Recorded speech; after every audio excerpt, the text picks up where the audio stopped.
विश्व भर में लोगों से कहना चाहता हूं, कम मेक इन इंडिया।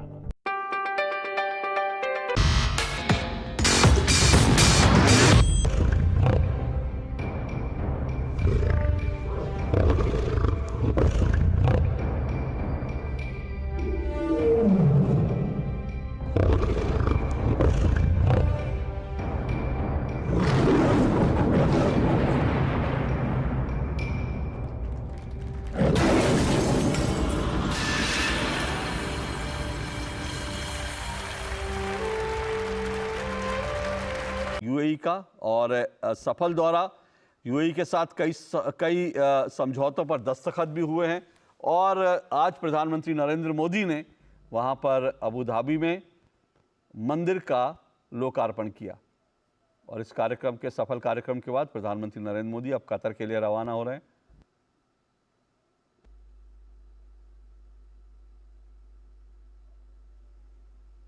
यूएई से डिजिटल पेमेंट और साथ साथ रुपए कार्ड को लेकर बहुत अहम समझौते हुए हैं और इसके अलावा प्रधानमंत्री नरेंद्र मोदी ने आज वैश्विक सम्मेलन में भी आज वहां पर शिरकत की है और शाम को उन्होंने बीएपीएस मंदिर का उद्घाटन किया, लोकार्पण किया।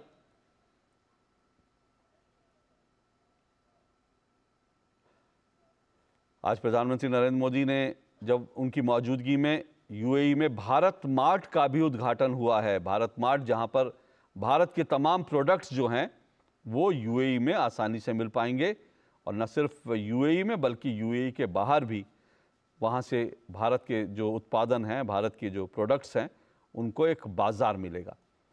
और प्रधानमंत्री नरेंद्र मोदी ने भारत और यूएई के संबंधों को बहुत अहम बताया और कहा कि आज जो मंदिर का जो उद्घाटन हुआ है, दोनों देशों के रिश्ते जो हैं, प्राचीन रिश्तों में इस मंदिर के उद्घाटन कार्यक्रम ने नई ऊर्जा भर दी है।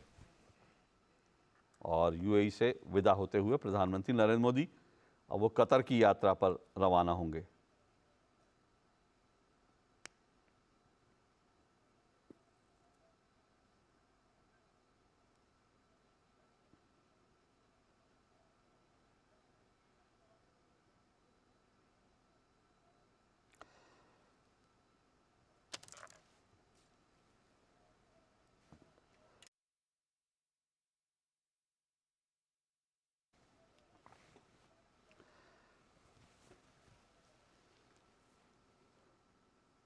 प्रधानमंत्री का कल यूएई में शानदार स्वागत भी हुआ था और प्रधानमंत्री नरेंद्र मोदी ने कल अलहन मोदी कार्यक्रम में शिरकत की थी। अलहन मोदी अरबी में जिसका अर्थ है हेलो मोदी, तो जितने वहाँ पर भारतवंशी हैं वो उनका स्वागत करने के लिए करीब 50,000 से ज़्यादा की भीड़ वहाँ पहुँची और प्रधानमंत्री का स्वागत किया। और आज प्रधानमंत्री के कई कार्यक्रम, जिसमें प्रधानमंत्री ने बीएपीएस मंदिर का उद्घाटन किया और साथ साथ उन्होंने विश्व शिखर सम्मेलन में भी शिरकत की। और विश्व शिखर सम्मेलन में प्रधानमंत्री नरेंद्र मोदी ने ये बताया, ये कहा कि भारत ग्लोबल इकोनॉमी का सेंटर है। भारत इस वक्त ग्लोबल इकोनॉमी का सेंटर है। और प्रधानमंत्री ने इस सम्मेलन में आतंकवाद का भी मुद्दा उठाया और कहा आतंकवाद विभिन्न रूपों में मानवता के सामने नई चुनौतियां खड़ी कर रहा है। और शाम को जब प्रधानमंत्री ने मंदिर का उद्घाटन किया तो उन्होंने कहा ये मानवीयता की साझी विरासत का प्रतीक है ये मंदिर। और अयोध्या यात्रा को खत्म कर कतर पहुंच गए हैं। कतर की राजधानी दोहा में प्रधानमंत्री का भव्य स्वागत किया गया और काफ़ी महत्वपूर्ण प्रधानमंत्री की कतर यात्रा है। प्रधानमंत्री कतर के अमीर शेख तमीम बिन हमद अल थानी से वहाँ पर मुलाकात करेंगे और जिस तरह से अभी कुछ ही दिन पहले कतर में बड़ी कूटनीतिक सफलता भारत को मिली थी, उसमें प्रधानमंत्री की जो कतर के अमीर हैं शेख तमीम बिन हमद अल थानी, उनके साथ जो उनके अपने निजी रिश्ते हैं उसका काफ़ी फ़ायदा मिला था। जो वहाँ पर पूर्व नौसैनिकों की रिहाई हुई है कतर से, उसमें और उसके बाद अब प्रधानमंत्री कतर पहुंच गए हैं। यूएई की अपनी यात्रा खत्म करने के बाद वहां पर प्रधानमंत्री का स्वागत किया गया और ये यात्रा भी काफ़ी महत्वपूर्ण है कतर की। प्रधानमंत्री कतर के शेख तमीम बिन हमद अल थानी से मुलाकात करेंगे और कई अन्य गणमान्य व्यक्तियों से भी वहाँ पर प्रधानमंत्री मुलाकात करेंगे। और ये दृश्य आप देख रहे हैं, प्रधानमंत्री कतर पहुँच गए हैं। अरुण हमारे साथ जुड़े हुए हैं। अरुण, यूएई की यात्रा काफ़ी सफल रही प्रधानमंत्री की और अब कतर प्रधानमंत्री पहुँच गए हैं, क्या कुछ कार्यक्रम हैं कतर के? देखिए, primarily prime minister Narendra Modi जो कतर की टॉप लीडरशिप है उनके साथ में एंगेज करेंगे और इस बात को हम जानते हैं कि अपने यूएई की जो लेग की विजिट थी उसे पूरा करके प्राइम मिनिस्टर मोदी अब कतर पहुंच चुके हैं और अब सीधे ही यहाँ से जो प्राइम मिनिस्टर हैं, जो कतर की जो टॉप लीडरशिप है, वहाँ पर जो कार्यक्रम है डिनर का, वहाँ पर जा रहे हैं और सीधे एक तरह से एक इनफॉर्मल एंगेजमेंट वहाँ पर रहेगी। कल का दिन काफी अहम रहने जा रहा है बिकॉज एक तरह से सेरेमोनियल वेलकम होगा, बायलैटरल मीटिंग्स होंगी और जाहिर सी बात है कि हर एक तरह से दोनों पक्ष बातचीत करेंगे कि कैसे जो दोनों देशों के बीच में द्विपक्षीय संबंध हैं उसको और गति दी जा सके। इस बात को हम जानते हैं कि प्राइम मिनिस्टर नरेंद्र मोदी और कतर की जो टॉप लीडरशिप है कई मल्टीपल प्लेटफॉर्म्स पर उन्होंने एंगेज किया है और ये प्राइम मिनिस्टर मोदी की कतर की सेकेंड विजिट है।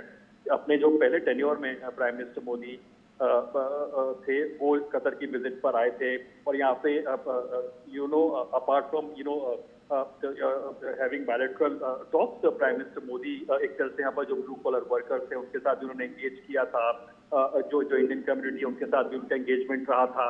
तो और जाहिर सी बात है जो बिजनेस कम्युनिटी है उसके साथ भी एंगेजमेंट रहा था। तो काफी एक सफल दौरा रहा था जब प्राइम मिनिस्टर नरेंद्र मोदी अपने पहले टेन्योर के अंदर यहाँ पर आए थे।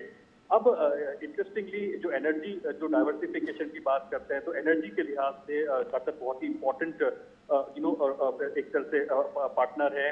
जब तक एलएनजी रिक्वायरमेंट की बात आती है तो कतर एक बहुत इंपॉर्टेंट रोल प्ले करता है। उस दिशा के अंदर जब प्राइम मिनिस्टर नरेंद्र मोदी यहाँ कतर में है तो जाहिर सी बात है, ज्यादा बिजनेस अपॉर्चुनिटीज हैं या ट्रेड एंड इन्वेस्टमेंट को कैसे बढ़ावा दिया जा सके इस बात पर साफ फोकस रहेगा और मल्टीपल जो एस्पेक्ट्स ऑफ रिलेशनशिप है उस पर एक तरह से चर्चा की जाएगी कि कैसे उसको गति दी जा सके और नई ऊंचाई पर लेकर के जाया जा सके।